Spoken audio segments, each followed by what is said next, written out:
तो हमारे पास ज़्यादा क्वेश्चन से आते हैं कि क्या एनआईएस ओपन बोर्ड में बच्चे पास होते भी कि नहीं होते हैं, कहीं ऐसा ना हो कि हम फेल हो जाए, हमारा साल बर्बाद हो जाए। क्योंकि सबसे ज़्यादा स्टूडेंट के मन में जब वो 10th या 12th में एडमिशन लेने की सोच रहे होते हैं 10वीं 12वीं में, तो उनके मन में यही सबसे ज़्यादा डाउट चल रहा होता है कि आखिर में एनआईएस ओपन बोर्ड में बच्चों की कंपार्टमेंट ही क्यों आती है, जिनकी आती है। जो बच्चे पास होते हैं वो पास क्यों होते हैं, और जिनके अच्छे नंबर आते हैं उनके अच्छे नंबर किस तरह से आते हैं। तो इस तरह के क्वेश्चन और क्वेरीज हो सकता है कि आपके मन में भी डाउट चल रहे होंगे अगर आपने एनआईएस ओपन बोर्ड में एडमिशन लेने की अभी या तो सोच रहे होंगे या फिर आपने एडमिशन ले लिया होगा और अब तैयारी करने की सोच रहे होंगे।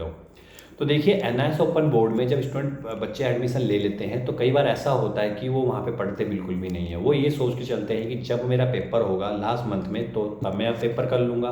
या फिर ऐसा भी सोच के चलते हैं कि जब एग्जाम सेंटर में जाऊँगा तो हो सकता है कि वहाँ पे मुझे छोटी मोटी कोई मदद मिल जाए जिससे कि मैं पास हो जाऊँगा। पर होता ये है कि अगर आपको ये दोनों प्रोसेस आपको लग भी जाए, आप लास्ट मंथ में पढ़ना स्टार्ट करोगे तो पहली बात है आप पढ़ ही नहीं पाओगे, क्योंकि यहाँ पे अगर आप 10th करोगे तो 9th और 10th का सिलेबस आएगा, और अगर आप 12th या 12वीं करोगे तो आपके पास 11th या 12th मतलब 11वीं 12वीं का आपका सिलेबस रहने वाला है।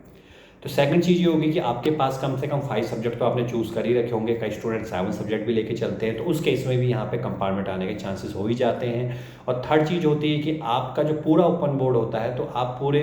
टाइम लिखने की प्रैक्टिस नहीं करते हो, और जब लास्ट टाइम पे आप लिखने की प्रैक्टिस करोगे तो हो सकता है कि आपको पेपर में आप लिख ही ना पाओ उतना, और आपका पेपर छूट जाएगा।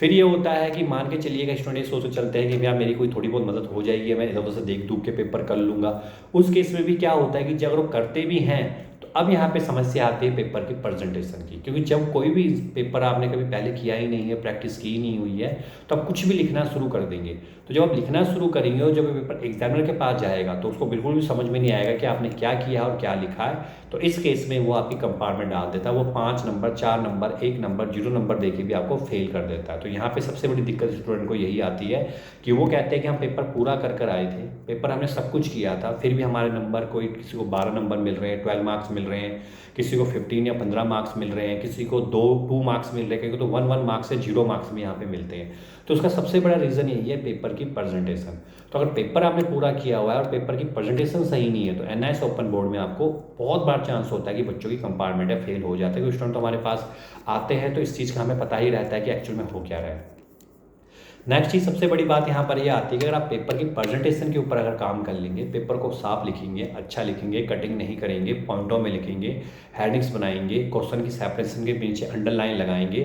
पेपर को जितना क्लियर कर सके उतना क्लियर करेंगे, राइटिंग में थोड़ा सा सुधार करेंगे, तो आप फिर यहाँ पर पास जरूर हो जाओगे। क्योंकि यहाँ पे पास कर दिया जाता है अगर आपने पूरा पेपर किया हुआ, तो इस केस में एग्जामिनर आपको 1 या 2 मार्क्स का ग्रेस मार्क्स भी कई बार दे देता है। तो ये सारा कुछ है एनआईएस ओपन बोर्ड में। अगर आप इन बातों का ध्यान रखेंगे तो एनआईएस ओपन बोर्ड में पास हो जाएंगे, और अगर नहीं ध्यान रखेंगे तो फिर आपकी कंपार्टमेंट आ सकती है।